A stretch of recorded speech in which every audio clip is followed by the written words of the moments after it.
ജീവിതം ജനിവൃതികൾക്കിടയിൽ ഒരു ഗീതകം. സൈബർ സെല്ലിൽ നിന്നും പോലീസ് സ്റ്റേഷനിൽ നിന്നും അനീഷ് ഹാജരാകണമെന്നും പറഞ്ഞ് വന്ന കോളൊക്കെ ഞാൻ അറ്റൻഡ് ചെയ്ത്. അപ്പൊ എന്തിനായിരുന്നു, എന്താ സംഗതി? അത് ഈ ലേഹ എന്ന് പറയുന്ന ചേച്ചിയുമായിട്ട് എന്തൊക്കെയോ ബന്ധങ്ങളുണ്ട്. അത് അവരുടെ ചേട്ടത്തെ അറിഞ്ഞ് ചേട്ടത്തെ അത് ചോദ്യം ചെയ്തു. ചേട്ടനും ചോദ്യം ചെയ്ത് കഴിഞ്ഞപ്പോൾ ചേട്ടനെ പറ്റിയും ചേട്ടത്തിയെ പറ്റിയും അനീഷ് വിളിച്ച് അപവാദങ്ങൾ പറഞ്ഞതിന്റെ പേരിൽ അവർ കൊണ്ട് കേസ് കൊടുത്തതാണ്. അങ്ങനെ കൊണ്ട് അതില് ഫോണിൽ കൂടെ ചീത്ത പറയോ അങ്ങനെയൊക്കെ? ഫോണിൽ കൂടെ ചീത്ത വിളിച്ച് അതിന്റെ പേരിൽ അവർ കൊണ്ട് സൈബർ സെല്ലിൽ കേസ് കൊടുത്തതാണ്. അപ്പൊ അങ്ങനെ അന്വേഷണം വന്നപ്പോൾ ഈ സംഭവം ഞാൻ അറിഞ്ഞു. അതിന്റെ പേരിൽ ഞാൻ ചോദിച്ച് അതിന്റെ പേര് അപ്പം എൻ്റെ ഒരു മമ്മിയുടെ അനിയത്തിയുടെ മകനുണ്ടായിരുന്നു. അവന് ബാംഗ്ലൂരായിരുന്നു ജോലി. അപ്പം ഞാൻ പോവായതുകൊണ്ട് ഞാൻ പറഞ്ഞടാ വീട്ടിൽ കൂട്ടാരും ഇല്ലല്ലോ, നീ കുറച്ചാൾ വന്ന് നിൽക്കാമെന്ന് ചോദിച്ചപ്പോൾ അവൻ പറഞ്ഞു ചേച്ചി ഞാൻ വരാമെന്ന് പറഞ്ഞു. പത്തനംതിട്ട അവനൊരു ജോലിയും വാങ്ങിച്ചു കൊടുത്ത് അവനും ഞങ്ങളുടെ കൂടെ ഉണ്ടായിരുന്നു. അപ്പം ഞാൻ ഈ തിരിച്ചു വന്നപ്പോഴാണ് എൻ്റെ അടുത്ത് പറഞ്ഞത് ചേച്ചി അളിയൻ്റെ പോക്ക് ശരിയല്ല, ചേച്ചി ഒന്ന് നോക്കിക്കോണം. അളിയൻ ഇന്ന പോലെ എന്നോട് പറഞ്ഞു ഈ ലേഹ എന്ന് പറയുന്ന ആളുടെ ഹസ്ബൻഡ് മരിച്ചു പോയതാ, പുള്ളിക്കാരന് സൂയിസൈഡ് ചെയ്തതാ. അപ്പോൾ പുള്ളിക്കാരിയുടെ പേരിൽ ട്രിവാൻഡ്രത്ത് ഒരു വീടും കുറച്ച് സ്ഥലവും ഒക്കെ ഉണ്ട്, നല്ല വില കിട്ടുന്ന. അളിയൻ്റെ കണ്ണ് അതിലേക്കാണ്, അതുകൊണ്ട് ചേച്ചി ഒന്ന് സൂക്ഷിച്ചാൽ നല്ലത്. ഞാൻ ഇതൊക്കെ ചോദിച്ചു. ഈ കഥകളൊക്കെ അവൻ എന്നോട് പറഞ്ഞത് കാരണം അവനോടും ഭയങ്കര ശത്രുതയാണ്. ഈ സ്ത്രീയുടെ ഭർത്താവ് മരിച്ച ആത്മഹത്യ ചെയ്ത സ്ത്രീയാണ്. ആ സ്ത്രീ ലേഖ എന്നാ പറയുന്നത്. അപ്പൊ ഇയാളുടെ പ്രധാന ഉദ്ദേശം ഈ സ്ത്രീകളുമായിട്ട് ബന്ധം സ്ഥാപിക്കുന്നത് അവരുടെ പൈസയും 100% സത്യമാണ്. പൈസയ്ക്ക് വേണ്ടി തന്നെയാണ് വാങ്ങിക്കുന്നതിനും ആകപ്പാടെ ഒരു കിട്ടിയിരിക്കുന്ന ഒരു സൂചന ഇയാൾ കാശ് വെച്ച് ചീട്ട് കളിക്കും. അതാണ് ചീട്ടുകൾ ഒരു വലിയ കുഴപ്പം പിടിച്ചൊരു ഏർപ്പാടാണ്. അതാണ്, അല്ലാതെ വേറെ എവിടെയെങ്കിലും ഇൻവെസ്റ്റ് ചെയ്യുവോ? പിന്നെ ഇതുണ്ട്, ബീവറേജിൽ നിന്ന് കുപ്പികൾ എടുത്തോണ്ട് വന്നിട്ട് കച്ചവടം ചെയ്യുക, ആ പരിപാടിയുണ്ട്. പിന്നെ ബ്ലേഡിന് പലിശയ്ക്ക് പൈസ കൊടുക്കുക. ഒരു 10 പൈസ പോലും സേവിങ്സും ഇല്ല. അക്കൗണ്ട് തന്നെ കല്യാണം കഴിഞ്ഞതിന് ശേഷമാണ് അക്കൗണ്ട് തന്നെ ഓപ്പൺ ചെയ്തിരിക്കുന്നത്. പിന്നെ അപ്പൊ ഇയാൾ എന്ത് ചെയ്യുന്നു എന്നുള്ളതാണ്. പക്ഷെ പുള്ളിക്കാരൻ നല്ല ലാവിഷായിട്ടാണ് ജീവിക്കുന്നത്. ഈ ലേഖയുടെ ഈ കാര്യം അറിഞ്ഞ് പിന്നെ ജീന ചോദിച്ചപ്പോ എന്തായിരുന്നു അയാളുടെ മറുപടി? അതിന്റെ പേര് ഞങ്ങൾ വഴക്കുണ്ടാക്കി. എന്നോട് പറഞ്ഞു ഞാൻ അവളെ കല്യാണം കഴിക്കാനാണെന്ന് എന്നോട് പറഞ്ഞു. അതിന്റെ പേര് ഞങ്ങൾ നല്ലോണം വഴക്കുണ്ടായി. എനിക്ക് ദേഷ്യം വന്ന് ഞാനും എൻ്റെ കൈ കിട്ടിയതൊക്കെ എടുത്ത് പൊട്ടിച്ചെറിഞ്ഞു, എല്ലാം ചെയ്തു. അവസാനം ഞാൻ താലിമാല വരെ പൊട്ടിച്ച് എറിഞ്ഞു കൊടുത്തു. പൊയ്ക്കൊട്ടിക്കോളാൻ പറഞ്ഞു, എനിക്ക് കുഴപ്പമില്ല, അന്ന് കുഞ്ഞില്ല, പൊക്കോളാൻ പറഞ്ഞു, എനിക്ക് പ്രശ്നമില്ലെന്ന് പറഞ്ഞു. അതും കഴിഞ്ഞ് പിന്നെ ഞാൻ എന്നിട്ട് പിണങ്ങി എങ്ങും പോയിട്ടില്ല. ഞാൻ കല്യാണം കഴിഞ്ഞതിന് ശേഷം വിരുന്നിന് പോയിട്ട് കൂടി ഞാൻ എൻ്റെ വീട്ടിലൊരു ദിവസം സന്ധ്യ ഇറങ്ങിയിട്ടില്ല. എന്നെ വിട്ടിട്ടുമില്ല, ഞാനോട്ട് പോയിട്ടുമില്ല. വഴക്കുണ്ടെങ്കിൽ പോലും പറഞ്ഞ് തീരും. അങ്ങനെ സ്നേഹമായിട്ടൊക്കെ പൊക്കോണ്ടിരുന്നു. ഈ ലേഹയുടെ കാര്യം വന്നപ്പോൾ ഭയങ്കര ബഹളമായി, വിഷയമായി. അതിൽ ഒത്തിരി വഴക്ക് നടന്നു. ഞാനും എൻ്റെ കൈ കിട്ടിയതൊക്കെ എറിഞ്ഞ് പൊട്ടിക്കുക. വേറൊരു കാര്യം, കല്യാണം കഴിഞ്ഞ് 2009 കല്യാണം, ഒക്ടോബർ 25-ാം തീയതി. 2 മാസം ഈ അമ്മായിമ്മ എൻ്റെ കൂടെ നിന്നുള്ളൂ. ഡിസംബർ ലാസ്റ്റ് ആയപ്പോഴത്തേനും പുള്ളിക്കാരി ഗൾഫിൽ ഒരു വേക്കൻസി വന്നു, പുള്ളിക്കാരി എങ്ങും കയറിപ്പോയി. അപ്പം ഞാൻ ആ വീട്ടിൽ നിന്ന് പോകുന്നതിന് ശേഷം പുള്ളിക്കാരി എങ്ങും പോയിട്ടില്ല, ആ വീട്ടിൽ തന്നെയുണ്ട്. ലേഖയുടെ സംഭവം പിന്നെ എങ്ങനെ കോംപ്രമൈസ് അത് സ്റ്റേഷനിൽ വിളിച്ച് പറഞ്ഞു. അപ്പം അവരുടെ കയ്യിൽ നിന്നും 25,000 രൂപ വാങ്ങിയിട്ടുണ്ടായിരുന്നു. ഫോണിൽ കൂടെ എൻ്റെ അടുത്ത് പറഞ്ഞു ആ പൈസ എങ്ങനെയും വാങ്ങിത്തരണം. ഞാൻ എനിക്കതിൽ ഇടപെടാൻ പറ്റത്തില്ല. കാരണം ഒരു പ്രാവശ്യം ഈ ലേഹ എന്ന് പറഞ്ഞ ചേച്ചി എൻ്റെ അടുത്ത് പറഞ്ഞു ഇതുപോലെ അവരുടെ റിലേറ്റീവ് വന്ന് പോയി അറിയാമല്ലോ, മലയാളപ്പുഴ അമ്പലത്തിൽ ഒരു നേർച്ചയുണ്ട്, അത് ചെയ്യാൻ വേണ്ടി ഞാൻ നാട്ടിൽ പത്തനംതിട്ടയ്ക്ക് വരുന്നുണ്ടെന്ന് എൻ്റെ അടുത്ത് പറഞ്ഞു. ലേഹ വിളിച്ചിട്ട് പറഞ്ഞു. ഞാൻ പറഞ്ഞു പോരാ, അപ്പൊ ഒന്നൊന്നും എനിക്ക് അറിയത്തില്ലല്ലോ. ഞാൻ പറഞ്ഞു ചേച്ചി പോരാ, വീട്ടിൽ നിന്ന് വന്ന് നിൽക്കാം. വിരുന്ന് പോയപ്പോ ഒരു തവണ ഇവരുടെ വീട്ടിൽ പോയി അങ്ങനെ അറിയത്തുള്ളൂ എനിക്ക്. അങ്ങനെ അറിയാം ഇവരുടെ റിലേറ്റീവ് ആണെന്നറിയാം, അവരുടെ കുഞ്ഞമ്മയുടെ ബന്ധത്തിൽപ്പെട്ട ആരോ ആണ്, അങ്ങനെ അറിയത്തേ ഉള്ളൂ. വിരുന്ന് പോയപ്പോ അവരുടെ വീട്ടിൽ പോയി, അങ്ങനെ എനിക്ക് പരിചയപ്പെട്ട. അപ്പൊ വീട്ടിൽ ലാൻഡ് ഫോൺ ഉള്ളതുകൊണ്ട് ലാൻഡ് ഫോണിലാണ് വിളിക്കുന്നത്, ഫോണിൽ വിളിച്ച് അങ്ങനെ പരിചയപ്പെട്ടു. അപ്പോൾ ഒരു ദിവസം എൻ്റെ അടുത്ത് പറഞ്ഞു എനിക്കൊരു നേർച്ച കഴിക്കാനെ കൊണ്ട് മലയാളപ്പുഴ അമ്പലത്തിൽ വരേണ്ട ആവശ്യമുണ്ട്, ഞാൻ വരുന്നുണ്ട്. ഞാൻ പറഞ്ഞു ചേച്ചി വന്നില്ല. അപ്പോൾ എൻ്റെ ഇതുകൊണ്ട് ഞാൻ പറഞ്ഞു ചേച്ചി എന്തായാലും അവിടുന്ന് വരുമല്ലേ, 2 ദിവസം നിൽക്കാനുള്ള ഇതോടുകൂടി വന്നേരം. അപ്പം ഞാൻ പറഞ്ഞു ചേച്ചി ഒരു കാര്യം ചെയ്യും, 2 ഡ്രസ്സ് കൂടെ എടുത്തുകൊണ്ട് പോയി. പുള്ളിക്കാരിക്ക് നല്ല വണ്ണമൊക്കെ ഉണ്ട്. ഞാൻ പറഞ്ഞു ഇവിടെ വന്നു കഴിഞ്ഞാൽ ഇവിടെ ഇടാൻ ആരുടെ ഇല്ല, അപ്പം 2 ദിവസം നിൽക്കത്തക്ക രീതിയിൽ വരാനെ കൊണ്ട് എൻ്റെ മനസ്സുകൊണ്ട് ഞാൻ പറഞ്ഞു. അപ്പോഴും ഞാൻ അറിയുന്നില്ല ഇവർ തമ്മിലൊരു വേറൊരു ഇതുണ്ടെന്നോ ഒന്നും ഞാൻ അറിയുന്നില്ല. പക്ഷേ ഈ ചേച്ചി ട്രിവാൻഡ്രത്തു നിന്ന് വരാമെന്ന് പറഞ്ഞതിൻ്റെ അന്ന് എൻ്റെ ഹസ്ബൻഡ് എൻ്റെ അടുത്ത് പറഞ്ഞു എനിക്ക് രാത്രിയിൽ ഓട്ടം ഉണ്ടെന്ന് പറഞ്ഞു, വണ്ടിയും കൊണ്ട്. എന്നിട്ട് ഹസ്ബൻഡ് രാത്രി ഓട്ടം ഉണ്ടെന്നും പറഞ്ഞിട്ട് എന്നെ വീട്ടിൽ കൊണ്ടാക്കിയും വെച്ച് ഓട്ടം പോയി. അത് കഴിഞ്ഞ് ഞാൻ അറിഞ്ഞു ഈ ലേഹ ചേച്ചിയെ കൊണ്ടുവരാൻ വേണ്ടിയിട്ടാണ് പുള്ളിക്കാരൻ ഓട്ടോ ഉണ്ടെന്ന് പറഞ്ഞ് ട്രിവാൻഡ്രത്ത് പോയി. എന്നിട്ട് പത്തനംതിട്ട കൊണ്ട് വിട്ടിട്ട് തിരിച്ച് വീട്ടിൽ വന്നു. ട്രിവാൻഡ്രത്തുനിന്ന് കൊണ്ട് പത്തനംതിട്ട വിട്ടിട്ട് വീട്ടിൽ വന്നിട്ട് ആ ചേച്ചി വീട്ടിൽ വന്നില്ല.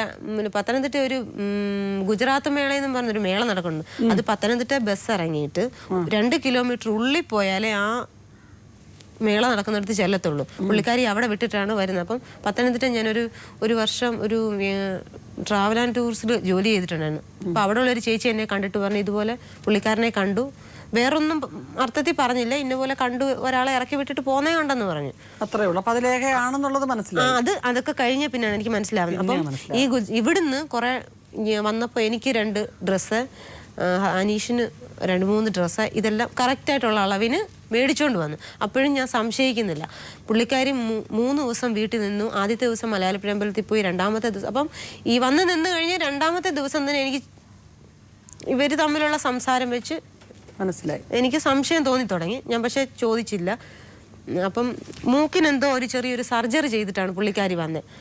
അപ്പം ചേച്ചി എന്നുള്ളൊരു പരിഗണന വെച്ച് ഒരനിയൻ ചെയ്യുന്ന ഒരിത് വെച്ച് ഞാൻ അതൊന്നും കണ്ടില്ല കേട്ടില്ല എന്നൊക്കെ നടിച്ചു. പുള്ളിക്കാരൻ ആ ഒരു രീതിയിൽ ഒരു ടൈപ്പ് ആയതുകൊണ്ട് ഞാൻ ശ്രദ്ധിച്ചില്ലെന്ന് വെച്ചു. പക്ഷെ 3ാമത്തെ ദിവസം മണ്ണാറശാല അവരോടുള്ള പെരുമാറ്റത്തില് കാരണം പുള്ളിക്കാരി അവിടെ റൂമിൽ കിടക്കുവാണെങ്കിൽ പുള്ളിക്കാരൻ അടുത്ത് പോയിരുന്നു, ഭയങ്കര ആശ്വാസവും അങ്ങനെയൊക്കെയുള്ള ഇതൊക്കെ കണ്ടു കഴിഞ്ഞപ്പോൾ എനിക്ക് അത്ര ഇതൊന്നും തോന്നിയില്ല, നല്ലതായിട്ട് തോന്നിയില്ല. അത് ഞാൻ ചോദിച്ചില്ല. 3ാമത്തെ ദിവസം മണ്ണാറശാല അമ്പലത്തിൽ പോകണമെന്ന് പറഞ്ഞു. അങ്ങനെ മണ്ണാറശാല അമ്പലത്തിൽ പോയി വഴിക്ക് വെച്ച് ഇവർ തമ്മിലുള്ള കാറിലിരുന്നുകൊണ്ടുള്ള ചില പ്രവർത്തികളൊക്കെ കണ്ടു കഴിഞ്ഞപ്പം എനിക്ക് ദേഷ്യം വന്നു. ഞാൻ പറഞ്ഞു ഞാൻ അമ്പലത്തിൽ വരുന്നില്ലെന്ന് പറഞ്ഞാൽ തിരിച്ച് വീട്ടിൽ പോകാമെന്ന് പറഞ്ഞു. എന്നിട്ടും എന്നോട് പറഞ്ഞു അവര് പെരുമാറ്റം എന്ന് വെച്ചാൽ ഗ്ലാസിനകത്തിൽ കൂടി കാറിന്റെ മിററിനകത്തിൽ കൂടെയുള്ള കുറെ ഇതൊക്കെ കണ്ടു കഴിഞ്ഞപ്പോൾ എനിക്ക്, കാരണം ഞാൻ 2 ദിവസം കൊണ്ട് ഇവരെ തന്നെ വാച്ച് ചെയ്യുന്നുണ്ട്. എനിക്ക് സംശയം ബലപ്പെട്ടത് കാരണം ഞാൻ ഈ അമ്പലത്തിൽ പോകുന്നില്ലെന്ന് തന്നെ വിചാരിച്ചതാണ്. എന്നിട്ടും ഞാൻ ഓർത്തു അമ്പലത്തിലല്ലേ പോകാമെന്ന് വെച്ച് മണ്ണാറശാല അമ്പലത്തിൽ പൊക്കോണ്ടിരിക്കുന്ന വഴി കഴിക്കാൻ ഇറങ്ങിയപ്പോൾ പുള്ളിക്കാരിക്ക് വേണ്ട. അപ്പം എനിക്ക് വിശക്കുന്നുണ്ട്, അമ്പലത്തിൽ പോവാൻ ഇത്രയും ദൂരം പോകണ്ടേ. അപ്പം ഞാൻ പറഞ്ഞു എനിക്ക് വിശക്കുന്നുണ്ട്, എനിക്ക് എന്തെങ്കിലും ചായ വല്ലതും കുടിക്കണമെന്ന്. പുള്ളിക്കാരിക്ക് വിശപ്പില്ലാത്തതുകൊണ്ട് അനീഷിനും വേണ്ട, ആഹാരം വേണ്ട. അപ്പം പിന്നെ ഓർത്തൊന്ന് അമ്പലത്തിൽ പോയിട്ട് വന്ന് കഴിക്കാൻ തോന്നുന്നു. അങ്ങനെ അമ്പലത്തിൽ പോയി വരുന്നില്ലെന്നൊക്കെ ഞാൻ ആവുന്ന പറഞ്ഞിട്ടും വഴി വെച്ച് ഇവരുടെ ഈ കോപ്രായം കണ്ടിട്ട് ഞാൻ ചോദിച്ചതിന്റെ പേര് വഴി വെച്ച് വഴക്കുണ്ടായി. അപ്പം ചേച്ചിനോട് പറഞ്ഞു, ജീന എന്തിനാ ജീന ഇങ്ങനെയൊക്കെ, എനിക്ക് എൻ്റെ അനിയനെ പോലെ ഉള്ളൂ, ജീന ഇങ്ങനെ ഒന്നും സംശയിക്കരുത്, ജീനയ്ക്ക് സംശയരോഗമാണെന്നൊക്കെ എൻ്റെ അടുത്ത് പറഞ്ഞു. ഞാൻ പറഞ്ഞു ചേച്ചി ഞാൻ അങ്ങനെ എൻ്റെ കണ്ണിൽ എന്തെങ്കിലും കണ്ടാലേ ഞാൻ ചോദിക്കാറുള്ളൂ, അല്ലാതെ സംശയരോഗമായിട്ട് ഞാൻ ഇന്നേ വരെ പറഞ്ഞിട്ടില്ല. അങ്ങനെ സംശയിക്കണമെങ്കിൽ എൻ്റെ അമ്മായിമ്മ തന്നെ എന്നോട് പല പ്രാവശ്യം പല കാര്യങ്ങൾ പറഞ്ഞിട്ടുണ്ട്, പല കാര്യങ്ങളുണ്ട്. അങ്ങനെ എനിക്ക് സംശയിക്കാറ്, ഞാനതല്ല അനീഷിനോട് ചോദിച്ച് ക്ലിയർ ചെയ്തിട്ടുമുണ്ട്. പിന്നെ ഇടയ്ക്ക് വഴക്ക് നടക്കും, അതൊക്കെ വേറെ. അങ്ങനെ ആ ചേച്ചി അങ്ങനെ വന്ന് പിറ്റേ ദിവസം ഞാൻ പറഞ്ഞു ചേച്ചി ഇനി ഇവിടെ നിൽക്കാൻ പറ്റില്ല, പൊക്കോളാൻ പറഞ്ഞു. അങ്ങനെ എന്നിട്ട് പൊക്കോളാൻ പറഞ്ഞിട്ട് ഈ പുള്ളിക്കാരി അന്നൊരു ഡയലോഗ് അടിച്ചു, ഞാനങ്ങ് തിരിച്ച് ചെല്ലുവോ ഇല്ലയോ എന്നൊന്നും എനിക്ക് അറിയില്ല, കാരണം ഈ പ്രശ്നം കഴിഞ്ഞ് പോവല്ലേ. അപ്പൊ അത് കേട്ടപ്പോഴത്തെ എൻ്റെ ഭർത്താവിന് മനസ്സലിഞ്ഞ് ഭർത്താവ് തന്നെ കാറിൽ എന്നെയും കൂട്ടിക്കൊണ്ട് ട്രിവാൻഡ്രത്ത് കൊണ്ടുവിട്ടു. അവരുടെ വീട്ടിൽ കൊണ്ടുവിട്ടു. എന്ത് ചെയ്താന്ന് വീട്ടിൽ നിന്ന് തിരിച്ചു പോരത്തില്ല, ഞാൻ ആവുന്ന പറഞ്ഞ് അവിടുന്ന് തിരിച്ചു പോരാവുന്നു, എന്ത് ചെയ്താൽ വീട്ടിൽ നിന്ന് തിരിച്ചു പോരത്തില്ല. പക്ഷെ രാത്രിയിൽ വഴക്കുണ്ടായി. ഞാൻ അവിടുന്ന് ഇവരെ കൊണ്ടുവിടേണ്ട ഒരു കടമ ഉണ്ടായിരുന്നു, കൊണ്ടുവിട്ടു അന്നേരം തന്നെ തിരിച്ചിങ്ങ് പോന്നു. വീട്ടിൽ വന്നു കഴിഞ്ഞ് ഈ പ്രശ്നത്തെ ചൊല്ലി ഞങ്ങൾ തമ്മിൽ അങ്ങോട്ടും ഇങ്ങോട്ടും വഴക്കായി. അതുപോലെ അത് കഴിഞ്ഞിട്ടാണ് ഈ സൈബർ സെല്ലിൽ നിന്ന് പരാതി വരുന്നത്. അന്നേരം എനിക്ക് ഷുവറായിട്ട് മനസ്സിലായി ഇവർ തമ്മിലുള്ള വേറൊരു ബന്ധം ഉണ്ടായിരുന്നുള്ളത് മനസ്സിലായി. അതുപോലെ എൻ്റെ അനിയൻ പറഞ്ഞു എന്നോട്, ചേച്ചി ഇങ്ങനൊരു ബന്ധമുണ്ട്, അവർ രണ്ടുപേരും ഇവരുടെ വീട്ടിൽ ഞാൻ അറിയാതെ പോയിട്ടുമുണ്ട്. അതൊക്കെ ഇതെല്ലാം കഴിഞ്ഞു കഴിഞ്ഞപ്പോഴാണ് അവൻ എൻ്റെ അടുത്ത് പറയുന്നത് ഇങ്ങനെയൊക്കെ ഉണ്ടെന്നുള്ളത്. ട്രിവാൻഡ്രത്ത് ഞങ്ങളൊരു റിലേറ്റീവിൻ്റെ വീട്ടിൽ ചെന്നിരുന്നു. ആ സമയത്ത് വിതുരയിലുള്ളൊരു ചേച്ചിയുമായിട്ട് വീണ്ടും അടുപ്പത്തിലായി, ഫോൺ നമ്പർ മേടിച്ചു. ആ സമയത്ത് ഞാൻ അറിഞ്ഞില്ല, എൻ്റെ കൂടെ ഇരിക്കുമ്പോൾ തന്നെ ആ ഫോൺ വരികയും ഞാനത് കേൾക്കുകയും ചെയ്തു. അങ്ങനെ ഞാൻ ചേച്ചിയോട് പറഞ്ഞു, ചേച്ചി അളിയൻ്റെ പോക്ക് ശരിയല്ല, അത് പോക്ക് കറക്റ്റായിട്ടുള്ള ഇതിലല്ല പോകുന്നത്, ഒന്ന് ശ്രദ്ധിച്ചേക്കണമെന്നൊരു വാണിംഗ് ഞാൻ കൊടുത്തിരുന്നു. അപ്പോൾ ചേച്ചി പറഞ്ഞു കുഴപ്പമില്ലടാ, എന്താണെന്ന് ചോദിച്ചപ്പോൾ ഞാൻ ഇങ്ങനെ സംഭവം പറഞ്ഞു. അപ്പോൾ ഈ ഫോട്ടോസും കാര്യങ്ങളൊക്കെ ഞാൻ ചേച്ചിയോട് പറയുകയും ചെയ്തു. വണ്ടർലായിൽ പോയപ്പോൾ ഇങ്ങനെയുള്ള സംഭവങ്ങളുണ്ടായി, അങ്ങനെ കുറേ പ്രശ്നങ്ങളുണ്ടായെന്ന് പറയുകയുണ്ടായി. അത് കഴിഞ്ഞിട്ട് പിന്നീട് അങ്ങോട്ട് വന്നപ്പം ഈ സംഭവം ഞാൻ ഈ വിതുരയിലുള്ള ചേച്ചിയുടെ പ്രശ്നം എൻ്റെ ചേച്ചിയോട് പറഞ്ഞപ്പോൾ ചേച്ചി അത് ചോദ്യം ചെയ്തു. അപ്പോൾ എന്നുമായിട്ട് ഭയങ്കര പ്രശ്നമുണ്ടായി, എന്നെ വീട്ടിൽ നിന്ന് ഇറക്കി വിടുകയും എൻ്റെ കയ്യിലിരുന്ന ഒരു ലാപ്ടോപ്പ്, ക്യാമറ, ഫോണൊക്കെ, ഒരു ഫോണും ഒരു ബൈക്കും ഉണ്ടായിരുന്നു. അതൊക്കെ മേടിച്ച് വെക്കുകയും ചെയ്തിരുന്നു. അവസാനം ഞാൻ പ്രശ്നമുണ്ടാക്കി തിരിച്ച് മേടിച്ചു. പിന്നെ ഞാനിങ്ങി പോന്നു. പിന്നീട് ഞാൻ ഇവരുടെ ചേച്ചിയുടെ വീട്ടിൽ, സ്വന്തം വീട്ടിൽ ഞാൻ നിൽക്കുന്ന സമയത്താണ് ഞങ്ങളുടെ ഒരു ചേട്ടത്തി ഒരാളുണ്ട്, എൻ്റെ മമ്മിയുടെ മൂത്ത ചേട്ടത്തി. അവരുടെ വീട്ടിലായിരുന്നു രാത്രി മൊത്തം അവരുടെ വീട്ടിലായിരുന്നു. തന്നെയല്ല പല സ്ത്രീകളെയും കൊണ്ടുവന്ന് അവിടെ നൈറ്റ് അവിടെ ആയിരുന്നു താമസിക്കുന്നത് അനീഷ്. ആ സമയത്ത് ഞാനിത് അറിഞ്ഞു. അത് ഞാൻ ചേച്ചിയോട് പറയുകയുണ്ടായി. പിന്നീട് കുറേ പ്രശ്നങ്ങളുണ്ടായി. ഈ ലേഖയുടെ കാര്യം എങ്ങനെ സെറ്റിലായി? എന്നിട്ട് പിന്നെ സ്റ്റേഷനിൽ വിളിച്ചു. അപ്പം അതിനിടയ്ക്ക് ഒരു ആക്സിഡന്റ് ഉണ്ടായിരുന്നു ഹസ്ബൻഡ്. അപ്പം കടമൊക്കെ കയറിയപ്പോൾ ഞാൻ ഗൾഫിന് പോയി എന്ന് പറഞ്ഞല്ലോ. ഗൾഫിന് പോയി 16 ദിവസം ഞാൻ നിന്നുള്ളൂ. വിസിറ്റിന് ഞാൻ പോയി 16 ദിവസം. അത് രണ്ടാമത് പോയപ്പോഴാണ്. രണ്ടാമത് ഞാൻ ഇതുപോലെ പോയപ്പോൾ ഞങ്ങളുടെ അവിടെ ആ മലയാളപ്പുഴ പഞ്ചായത്തിൽ തന്നെയുള്ള, അതും ഒരു 2-3 കിലോമീറ്റർ ദൂരേ ഉള്ളൂ. അടുത്തുള്ള ഒരു പത്രത്തിനകത്ത് ഇതുപോലൊരു അഡ്വർടൈസ്മെന്റ് കണ്ടു, ഇതുപോലൊരു സ്പെയർ പാർട്സ് കമ്പനിയിൽ അക്കൗണ്ടിന്റെ വേക്കൻസി. അപ്പം മലയാളിയാണെന്ന് അറിഞ്ഞപ്പോൾ ഞാൻ മെയിൽ ചെയ്ത് കൊടുത്തു എൻ്റെ ബയോഡേറ്റ. അപ്പോൾ അവർ വിളിച്ചു കഴിഞ്ഞപ്പം അടുത്തുള്ളതാണെന്നൊക്കെ അറിയാവുന്നത് കൊണ്ട് ഞാൻ ബയോഡേറ്റയൊക്കെ അയച്ചു കൊടുത്ത് ഇൻ്റർവ്യൂ ഒക്കെ അറ്റൻഡ് ചെയ്ത് കഴിഞ്ഞപ്പോൾ എന്നോട് ചോദിച്ചു താല്പര്യമുണ്ടോ, ഭർത്താവിന് താല്പര്യമുണ്ട്. അപ്പം പുള്ളിക്കാരൻ അറിയാവുന്നവരായിരുന്നു. താല്പര്യം ഉണ്ടെങ്കിൽ കൊണ്ടുപോകാമെന്നൊക്കെ പറഞ്ഞു. അങ്ങനെ പുള്ളിക്കാരനോട് സംസാരിച്ചു. ഞങ്ങൾ അവരുടെ വീട്ടിൽ തലച്ചിറ പോയി സംസാരിച്ചു. അനീഷിന് സമ്മതമായിരുന്നു. എല്ലാം പാസ്പോർട്ടിൻ്റെ കോപ്പിയൊക്കെ കൊടുത്തു. പോകാനെല്ലാം തയ്യാറായി. അങ്ങനെ പോകാനെല്ലാം റെഡി. അപ്പം ലേഖയുടെ പ്രശ്നങ്ങളൊക്കെ പറഞ്ഞ് സോൾവ് ചെയ്തു. അങ്ങനെ ഒരിത് ബന്ധം ഉണ്ടാവത്തില്ല എന്നെല്ലാം പറഞ്ഞ് ഭർത്താവല്ലേ പറയുന്നേ. അപ്പം ഓക്കെ, കുഴപ്പമില്ല. അപ്പം എങ്ങനെയും കടം വീട്ടു. അപ്പം പോയി കഴിഞ്ഞ് എങ്ങനെയും പുള്ളിക്കാരനെ കൂടെ കൊണ്ടുപോകാം എന്നൊക്കെയുള്ള ഒരു നിബന്ധനയിൽ ഞാൻ രണ്ടാമത് പോയി ഈ ഹരി എന്ന് പറഞ്ഞ സാറിൻ്റെ കമ്പനിയിലാണ് ഞാൻ ജോലി ചെയ്ത്. അത് താമസം എന്ന് പറഞ്ഞാൽ ഇപ്പം എനിക്ക് വേണ്ടി അവർക്കിപ്പോൾ ഒരു ഫ്ലാറ്റ് എടുത്ത് തരാൻ പറ്റത്തില്ല. എൻ്റെ മമ്മിയുടെ കൂടെ എനിക്ക് താമസം വയ്ക്കാൻ പറ്റത്തില്ല. ദുബൈയിൽ അജ്മാനും തമ്മിൽ ദൂരമുണ്ട്.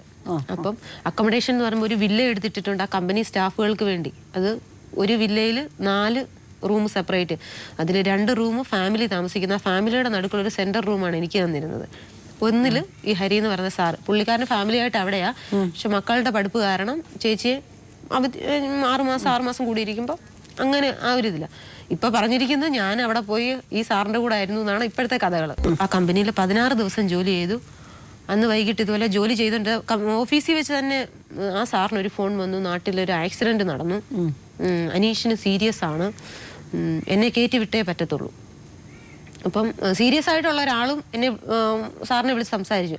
അവൾ വന്നാലേ ഞാൻ ഓപ്പറേഷൻ സമ്മതിക്കത്തുള്ളൂ, ഞാൻ ചെന്നാലേ സമ്മതിക്കത്തുള്ളൂ.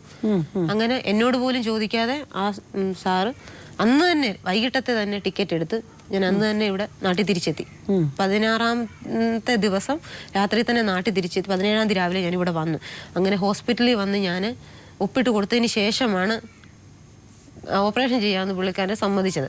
അങ്ങനെ അപ്പം കള്ളു കുടിച്ചിട്ട് അമ്മാച്ചനും അനന്തരവനും കൂടി പോയപ്പോങ്ങാണ്ട് എന്തുവാന്ന് അവര് പറയുന്നത്, പിന്നെ ജീപ്പ് വന്ന് ജീപ്പിന് സൈഡ് കൊടുത്താന്ന് പറഞ്ഞു.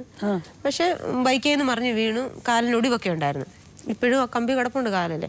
ഈ ഓപ്പറേഷനെ സമ്മതിക്കാന്ന് പറയുന്നത് ഇവിടെ സാമ്പത്തികമായ ചെലവുകൾ വഹിക്കണം, ഞാൻ വഹിക്കാം. അല്ലാതെ മറ്റാരും ഇല്ലല്ലോ സഹായിക്കാൻ, ആരും ഇല്ല. ഈ പറയുന്ന ഒരൊറ്റ വ്യക്തികൾ പോലും ഇല്ല. അന്ന് ഞാൻ എന്നിട്ട് അവിടുന്ന് വന്ന് ഞാൻ എൻ്റെ താലിമാല വരെ 1.5 ലക്ഷം രൂപയ്ക്ക് പണയം വെച്ചിട്ടാണ് 14 ദിവസം ഹോസ്പിറ്റലിൽ കിടന്നു. 15-ാമത്തെ ദിവസമാണ് ഡിസ്ചാർജ് ചെയ്യുന്നത്. എല്ലാവരും വരും, കാണും, പോകും. അല്ലാതെ വേറെ ഒരൊറ്റ മനുഷ്യൻ പോലും ഇല്ലായിരുന്നു. പിന്നെ പെങ്ങളും അളിയനും വന്ന് കൂട്ട് നിൽക്കുമായിരുന്നു ഹോസ്പിറ്റലിൽ. അവരും സഹായിച്ചിട്ടുണ്ട്, ഒത്തിരി സഹായിച്ചില്ലെന്ന് ഞാൻ പറയുന്നില്ല, അവരൊത്തിരി സഹായിച്ചിട്ടുണ്ട്. ആ ഇടയ്ക്കാണ് ഈ സൈബർ സെല്ലിലെ പരാതികളും എല്ലാം വന്ന് കെട്ടിക്കിടന്നത്. അപ്പം ഞാൻ ഒരു സ്റ്റേഷനിൽ നിന്ന് വിളിച്ച് സാറിനോട് പറഞ്ഞു, സാറേ ഇതുപോലെ ആക്സിഡൻ്റായി കാലൊടിഞ്ഞ് കിടക്കുക, വരാൻ പറ്റാത്ത സാഹചര്യമാണ്, എങ്ങനെയും ആ ചേച്ചിയുടെ നമ്പർ സംഘടിപ്പിച്ച് തരാമെന്നുണ്ടെങ്കിൽ ഞാൻ വിളിച്ച് സംസാരിക്കും. അങ്ങനെ ആ പോലീസുകാരൻ വഴി ആ ചേച്ചിയുടെ നമ്പർ എടുത്ത് അന്ന് ഈ ആക്സിഡൻറ്റിൻ്റെ പേരിലാണ് ആ പ്രശ്നം സോൾവ് ആയത്. പറഞ്ഞ് സോൾവ് ചെയ്തത് ഈ ആക്സിഡന്റോട് കൂടിയാണ്. അങ്ങനെ ആക്സിഡന്റായി ഹോസ്പിറ്റലിൽ നിന്ന് ഡിസ്ചാർജ് ചെയ്ത് വീട്ടിൽ വന്നതിന്റെ 2-ാമത്തെ ദിവസം അവിടുന്ന് അപ്പൊ അന്ന് അമ്മായിമ്മ ഗൾഫിലാ. കല്യാണം കഴിഞ്ഞ് 2 മാസം കഴിഞ്ഞ് പോയെന്ന് ഞാൻ പറഞ്ഞില്ലേ, ഗൾഫിലാ. പുള്ളിക്കാരിക്ക് അവിടെ നിൽക്കാൻ വയ്യ. പുള്ളിക്കാരി എങ്ങനെയും നാട്ടിൽ വരുത്തണമെന്ന് പറഞ്ഞ് എന്നെയും മോളെയും വിളിച്ചിട്ട് പറഞ്ഞു, അർജന്റായിട്ട് നാട്ടിൽ നിന്ന് വിളിച്ച് പറയുക, മോന് സീരിയസ് മോൻ ആക്സിഡന്റ് പറ്റി സീരിയസ് ആയിട്ട് കിടക്കും, അതുകൊണ്ട് എന്നെ കയറ്റി വിട്ടേ പറ്റത്തുള്ളൂ പറഞ്ഞ് എങ്ങനെയും അവരിൽ നിന്ന് ഇങ്ങനെ നാട്ടിൽ പോരാൻ വേണ്ടിട്ട് മതിയായി പുള്ളിക്കാരിക്ക് അവിടുത്തെ ജീവിതം. അങ്ങനെ അവിടുന്ന് പിറ്റേ ദിവസം തന്നെ ഇവിടുന്ന് ഞങ്ങൾ വിളിച്ചു പറഞ്ഞു മോന് സീരിയസാ, അമ്മ വന്നേ പറ്റത്തുള്ളന്നൊക്കെ ആ പുള്ളിക്ക് ആ നിന്ന വീട്ടുകാരോട് വിളിച്ചു പറഞ്ഞു. 3-ാമത്തെ ദിവസം നാട്ടിൽ വന്നു. നാട്ടിൽ വന്ന് പുള്ളിക്കാരിയുടെ കടമ ചെയ്ത് കാണും, എനിക്കറിഞ്ഞുകൂടാ എത്രയെന്ന് പറഞ്ഞാൽ. ഇപ്പോൾ ഒരു അമ്മ ചെയ്യേണ്ട കടമയുണ്ട്, ഭാര്യ ചെയ്യേണ്ട കടമയുണ്ട്. ഞാൻ എന്നെ 6 മാസം ക്രച്ചസേല നടക്കത്തുള്ളായിരുന്നു. ഞാൻ ബാത്റൂമിലൊക്കെ ഞാൻ എന്നെ കൊണ്ട് താങ്ങാൻ പറ്റാഞ്ഞിട്ട് പോലും ഒരു ക്രച്ചസെ പിടിച്ച് ഞാൻ 6 മാസം ഞാൻ ഒരു കുഞ്ഞിനെ പോലെ നോക്കിയതാ. അതിൻ്റെയൊക്കെ നന്ദിയുണ്ടെങ്കിൽ എന്നോട് എൻ്റെ കുഞ്ഞിനോടെങ്കിൽ ഒന്നും ചെയ്യത്തില്ല ഒരിക്കലും, അറിയാമോ? എനിക്ക് അതേയുള്ള സങ്കടം വേറെ ഒന്നുമില്ല എനിക്ക്. അതിൻ്റെ ഇടയ്ക്ക് ഈ ആക്സിഡൻ്റ് ആയി കിടന്നു കഴിഞ്ഞ് 3 മാസം കഴിഞ്ഞ് ഡോക്ടറെ കണ്ടു കഴിഞ്ഞപ്പോൾ ഡോക്ടർ പറഞ്ഞു ഒരു ക്രച്ചസ് കളഞ്ഞിട്ട് ഒരു ക്രച്ചസെ ബാലൻസ് ചെയ്ത് നടക്കാൻ പറഞ്ഞു. അപ്പം ഡോക്ടർ പറഞ്ഞു ഇനി എനിക്ക് ഒരു ക്രച്ചസെ നടക്കാം.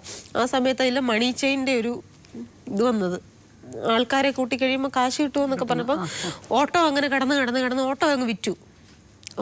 അപ്പോൾ ഹോസ്പിറ്റലിലെ ചിലവ്, വീട്ടിലെ ചിലവ് വീട്ടിൽ ആർക്കില്ല. അപ്പം ഈ 6 മാസത്തിൽ അമ്മ വന്നപ്പോൾ കാര്യമായിട്ട് പൈസ ഒന്നും കൊണ്ടുവന്നില്ല. അമ്മ ആകെ കൊണ്ടുവന്ന് 25,000 രൂപ എൻ്റെ പേരിൽ അയച്ചു തന്നു അവിടുന്ന്. അപ്പം അവര് പറഞ്ഞു നാട്ടിലെ ഇത് കൊടുക്കാൻ പറഞ്ഞു. 25,000 രൂപ അയച്ചു തന്നു. ആ 25,000 രൂപയിൽ 7,000 രൂപ ചിലവായിട്ടുണ്ട്. എൻ്റെ കയ്യിൽ നിന്ന് ചിലവാക്കോളം പറഞ്ഞു. അപ്പം അതും പുള്ളിക്കാരന് വേണ്ടി ചിലവാക്കിയതല്ല, വീട്ടിലെന്തോ വാങ്ങിക്കാൻ വേണ്ടിയിട്ടാണ് ചിലവാക്കിയിട്ടുണ്ട്. ബാക്കി പൈസ അപ്പോൾ അത് കഴിഞ്ഞ് 2 ദിവസം കഴിഞ്ഞ് നാട്ടിൽ വന്നപ്പോൾ തന്നെ എന്തൊക്കെയോ പറഞ്ഞ് പൈസയുടെ കാര്യത്തിൽ അങ്ങോട്ടും ഇങ്ങോട്ടും പറഞ്ഞ് ഈ പൈസ എൻ്റെ തിരിച്ചങ്ങ് വാങ്ങി ഞാനും കൊടുക്കുകയും ചെയ്തു. ഞാൻ എഴുതി ഒപ്പ് വെച്ചിട്ടാണ് ഈ പൈസ കൊടുക്കുന്നത്. ഇല്ലെങ്കിൽ പിന്നെ പറയൂല കണ്ടില്ല കേട്ടില്ലെന്ന് പറയുന്നത്. അത് തിരിച്ചങ്ങ് കൊടുത്ത്. പക്ഷെ ആ പൈസ അല്ലാതെ അവര് പിന്നെ ഒന്നും ചിലവാക്കിയിട്ടൊന്നുമില്ല. അവരവിടെ ഉണ്ട്, പക്ഷേ വീട്ടിലുണ്ട്, ഇപ്പം വീട്ടിലുണ്ട്. അത് കഴിഞ്ഞിട്ട് അപ്പം കടങ്ങളങ്ങ് കൂടിക്കൊണ്ടിരിക്കുകയാണ്. സ്വർണ്ണങ്ങൾ താലിമാല വരെ ഊരി ഈ ആക്സിഡൻ്റ് ആയി കഴിഞ്ഞപ്പോൾ ഊരി പണയം വെച്ചു. ഒന്നുമില്ല. എത്രയാന്ന് മമ്മി കുറേയൊക്കെ എടുത്തു തന്നു. എന്നിട്ടും അതും കൊണ്ടുവച്ചിട്ടാണ് പിന്നെ ഈ ആശുപത്രി കേസ് വന്നപ്പോൾ പൈസ പിന്നെ ചെലവിന് വേണ്ടേ. അത് കഴിഞ്ഞപ്പോഴും ഉള്ളത് മൊത്തം കൊണ്ട് അങ്ങനെയും വെച്ചു. സ്വർണ്ണങ്ങൾ മുഴുവൻ അങ്ങ് പണയം വെച്ച് കഴിഞ്ഞ് അത് കഴിഞ്ഞ് എൻ്റെ മമ്മി ഞങ്ങൾ സാധനം വാങ്ങിക്കുന്ന കടയെ വിളിച്ച് പറഞ്ഞ് അവിടുത്തെ പറ്റിലായിരുന്നു ഓരോ മാസം ഒരു ചാക്ക് അരി അതിൻ്റെ സാധനങ്ങളും വീട്ടിൽ കൊണ്ടുവന്ന് അതൊക്കെ പോയി മേടിച്ച് കഴിച്ചിട്ടുണ്ടെങ്കിൽ ഇന്ന് എൻ്റെ അമ്മയെപ്പറ്റി എന്നെപ്പറ്റിയൊക്കെ ഇങ്ങനെ അപവാദങ്ങൾ പറയത്തില്ല ഒരിക്കലും.